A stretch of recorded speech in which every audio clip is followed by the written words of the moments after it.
P. Susheela, Janaki ఇండస్ట్రీని కనుసైగలతో శాసించారు అనేది వాస్తవం. జానకి గారు జానకి గారు అయ్యో ఇద్దరి మధ్య తగ్గ పోరు కూడా నడిచేది పాటల విషయంలో.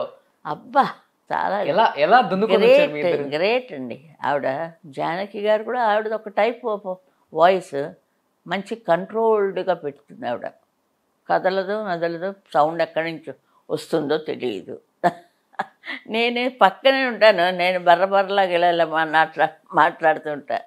ఆవిడ స్టడీగా, చాలా కష్టం అండి, తపస్సు చేసి ఉంటుంది ఆవిడ, పోయిన ఎన్ని జన్మల కిందో. ఓకే. అలాంటి వాయిస్ ఆవిడకి తగిన పాటలు ఆవిడ పాడతారు, ఎందుకు పాడరు? ఇస్తే అలవాటైపోయింది. ఇప్పుడు వరలక్ష్మి గారు మాకు అలవాటు అయిపోయారు. చిన్నప్పటి నుంచి నేను పెద్ద ఫ్యాను వరలక్ష్మి గారికి. ఆవిడలో ఎవరు పాడలేరని ఆవిడ పాట కూడా పాడేదాన్ని. భానుమతి గారి పాట కూడా పాడేదాన్ని. ఆవిడ మల్లీశ్వర్లో పాడారు, ఆ పాటని నేను